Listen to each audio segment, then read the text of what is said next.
আসসালামু আলাইকুম। এখন আপনাদেরকে গজ কাপড় দিয়ে এরকম সুন্দর একটা বেবি শার্টের ডিজাইন কাটিং এবং সেলাই করে দেখাবো। আশা করছি আপনাদের কাছে ভালো লাগবে। ভালো লাগলে অবশ্যই চ্যানেলটি সাবস্ক্রাইব করে রাখবেন এরকম নতুন আরো ভিডিও পাওয়ার জন্য। ফার্স্টে এখানে কাপড়টা ৪ পাট করে নিয়েছি। সামনের দিকে ১.৫ ইঞ্চি পর্যন্ত এক্সট্রা রয়েছে বোতাম প্লেটের জন্য, আর এটার লম্বা রয়েছে ১৮ ইঞ্চিতে। আর এটার বডিতে আমি রাখবো হচ্ছে ২৬ ইঞ্চি। ফার্স্টে ২ ইঞ্চি চওড়া নিলাম গলার মেজারমেন্ট, ৫ ইঞ্চি নিলাম শোল্ডারের মেজারমেন্ট এবং আর্মহোলের মেজারমেন্ট নিলাম ৪.৫ ইঞ্চিতে।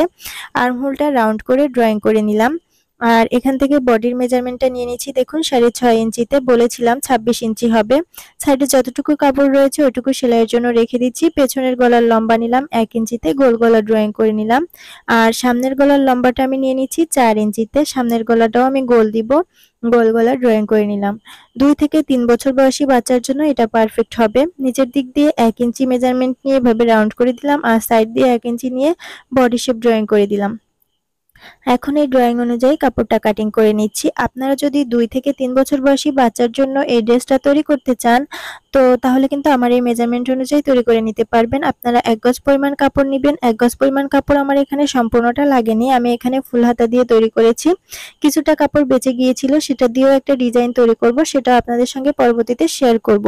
আর এরকম শার্টের আরো যদি ডিজাইন দেখতে চান, সেক্ষেত্রে আমার ইউটিউব চ্যানেল লেটেস্ট ফ্যাশন ডিজাইনে ভিজিট করবেন, সেখানে এরকম ডিজাইন আরো কিন্তু আপলোড করা আছে। তো এই যে কথা বলতে বলতে কিন্তু আমার কাটিংটা কমপ্লিট হয়ে গিয়েছে। এখন আপনাদেরকে আমি ডিজাইনও করে দেখাবো। ডিজাইনের জন্য এই যে এক কালারের কাপড় নিয়েছি, এভাবে করে ১ ইঞ্চি চওড়া কিছু কাপড় নিয়েছি। এটা হচ্ছে আমি এখানে ড্রেসের প্রিন্টের সঙ্গে মিল রেখে নিয়েছি। এই বোতাম প্লেটের সাইড দিয়ে ১ স্কেল পরিমাণ সরিয়ে তারপরে এই চিকনগুলো, এই যে পাইপিং তৈরি করেছি চিকন চিকন বিট যাকে বলে, এগুলো ৩টা বসিয়ে দিব। তো এখানে কিন্তু আমি আঠার সাহায্যে ফার্স্টে বিটগুলা লাগিয়ে নিব, তাহলে আমার সেলাই করার সময় সুবিধা হবে। এই যে লাগিয়েও নিয়েছি। এই যে বোতাম প্লেটের অংশটা কিন্তু এভাবে থাকবে আলাদা। এরপর আমি হচ্ছে ডান সাইডের অংশটাতেও একটা ডিজাইন দিব। ডান সাইডের অংশের ডিজাইনটা এখন দেখিয়ে দিচ্ছি। উপর দিক দিয়ে ৬ ইঞ্চি মেজারমেন্ট নিয়ে এভাবে করে ৩টা বিট বসিয়ে দিব। তো ৩টা বিট কিভাবে বসিয়েছি, বাম পাশের অংশটা তো আপনাদেরকে দেখাইনি, ডান পাশের অংশটা দেখিয়ে দিচ্ছি। দেখুন, অল্প পরিমাণ আঠা লাগিয়ে তারপর এটা বসিয়ে নিতে হবে। আর বোতাম প্লেটের অংশটা কিন্তু সামনের দিকে খোলা রাখতে হবে, আর 1/2 ইঞ্চি পরিমাণ মাঝখানে গ্যাপ রেখে রেখে এক একটা বিট বসিয়ে নিতে হবে। তো এখানে কিন্তু আমার ২ গিরার মতো কাপড় লেগেছে, বেশি কাপড় লাগেনি এক কালারের। তো এই যে বিটগুলো লাগিয়ে নেওয়া হয়ে গিয়েছে। এখন নিচের দিকটা একটু ফাঁকা ফাঁকা লাগছে, কারণ নিচের দিকেও আমি একটু ডিজাইন করে নিব, আর এক্সট্রা যে বিটগুলো রয়েছে ওগুলো দিয়ে হাতাতে ডিজাইন করব। নিচের দিকে 4.5 ইঞ্চিতে মেজারমেন্ট নিয়ে এভাবে কোনাকুনি একটা দাগ দিয়ে নিলাম। এক্সট্রা যে কাপড়টা রয়েছে ওই কাপড়টা দিয়ে এভাবে কোনাকুনি করে আমি হচ্ছে ডিজাইন করে নিচ্ছি। নিচের দিকে কাপড়টা একটু কম পড়েছে, তবে ওটা সেলাইয়ের মধ্যে চলে যাবে, এই কারণে কোনো সমস্যা হবে না। তো এই যে কাপড়টা লাগিয়ে নিলাম সুন্দর করে আঠা দিয়ে। এখন নিচে এবং সাইডে যে এক্সট্রা কাপড়গুলো রয়েছে সেগুলোকে হচ্ছে কাটিং করে প্রিন্টের কাপড়ের সঙ্গে অ্যাডজাস্ট করে নিলাম। এই যে ডিজাইনটা কিন্তু কমপ্লিট হয়ে গিয়েছে। এখন আমরা হাতাটা কাটিং করব। এই যে 4 পাটে কাপড় নিয়েছি, লম্বাতে রয়েছে 11.5 ইঞ্চি এবং চওড়াতে রয়েছে 5.5 ইঞ্চি। ফার্স্টে এই দিক দিয়ে 2.5 ইঞ্চিতে একটা মেজারমেন্ট নিয়ে নিলাম, হাতার শেপটা ড্রয়িং করে দিলাম। আর হাতার ঘের রাখবো 3.5 ইঞ্চিতে, সাইডে 1 ইঞ্চি রাখবো এক্সট্রা সেলাইয়ের জন্য। এরপর এই যে হাতার শেপটা ড্রয়িং করে নিলাম। এখন এই ড্রয়িং অনুযায়ী হাতাটা কাটিং করে নিচ্ছি। আপনারা কিন্তু চাইলে হাতা কাটাও তৈরি করতে পারেন বা হাফ হাতাও তৈরি করতে পারেন। সামনে যেহেতু শীতকাল আসছে, এই কারণে আমি ফুল হাতা দিয়ে তৈরি করেছি। এখন এখান দিয়ে হচ্ছে বিটগুলার 2 পাশ দিয়ে সেলাই করে নিতে হবে।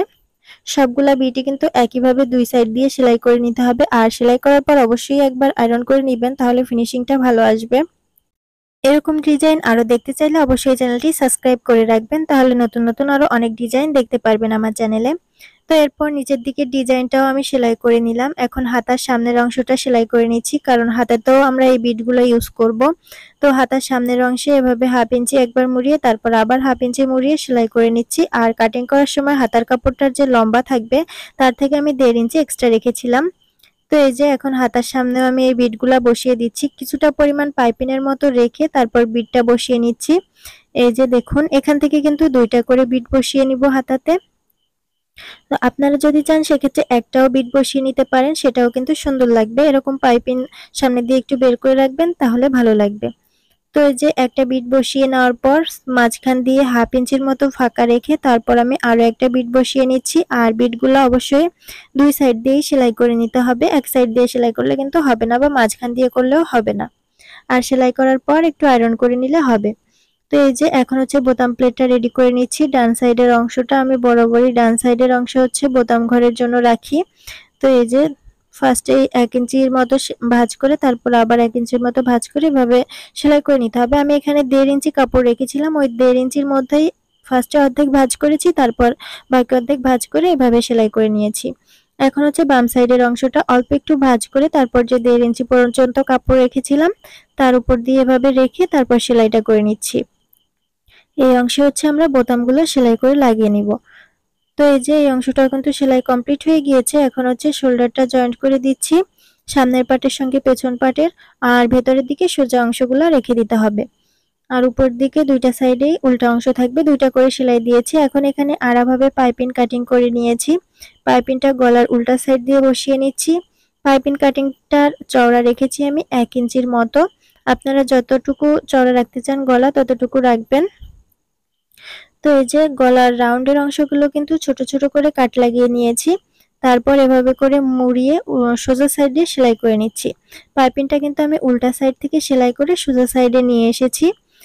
তো এই পাইপিংটাও কিন্তু একটা ডিজাইন হয়ে গিয়েছে। এখন এখান থেকে হাতাটা জয়েন্ট করে দিচ্ছি। হাতাটা মাঝখান দিয়ে সেলাইটা শুরু করছি যাতে দুই সাইডে সমপরিমাণ আসে। আর আমার এখানে হাতা কাটিংটা একদম পারফেক্ট হয়েছে, কম বেশি হয়নি। যেহেতু আমি মেজারমেন্ট নিয়ে কাটিং করেছি এই কারণে আমার কম বেশি হয়নি। আপনারা অবশ্যই সবসময় হাতা কাটিং করার আগে আর্মহোলের মেজারমেন্টটা নিয়ে কাটিং করবেন, তাহলে কম বেশি হবে না আর হাতা টানাটানি করেও সেলাই করতে হবে না। সুন্দর মতো সহজভাবে সেলাই করে ফেলতে পারবেন।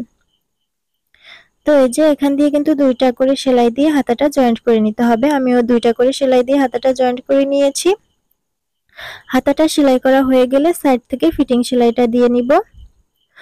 তো এই যে আমার হাতাটা সেলাই করা কমপ্লিট হয়ে গিয়েছে। এখন 3.5 ইঞ্চি মেপে তারপর সাইড থেকে ফিটিং সেলাইটা দিয়ে নিচ্ছি। আর ফিটিং সেলাইটা দেওয়ার ক্ষেত্রে আর্মহোলের এইখানের দুইটা পার্টের অংশ কিন্তু সমান রাখতে হবে যাতে একটা ছোট বড় না হয়ে যায়, তাহলে কিন্তু নিচের দিকে কাপড়টা কম বেশি হয়ে যাবে। তো এই যে আমার এখানে কিন্তু সেলাইটা পারফেক্ট হয়েছে। আর এখান থেকে দুইটা করে সেলাই দিয়ে আমি সাইড ফিটিংটা করে নিয়েছি। সাইড ফিটিং করে নেওয়ার পর নিচের দিকটা সেলাই করে নিচ্ছি। নিচের ঘেরের অংশটা ফার্স্টে একবার এভাবে করে ভাঁজ করে সেলাই করে নিচ্ছি। অল্প একটু কাপড় ভাঁজ করে একটা চাপ সেলাই দিয়ে নিচ্ছি। তারপর এখান থেকে আরেকবার ভাঁজ করে আরেকটা চাপ সেলাই দিয়ে নিচ্ছি। এভাবে করে সেলাই করলে শার্টের নিচের ফিনিশিংটা ভালো আসে। সেলাই করার পর একটু আয়রন করে দিলে একদম সুন্দরভাবে সেট হয়ে থাকে এবং রাউন্ডের অংশটাও সুন্দর মতো দেখা যায়।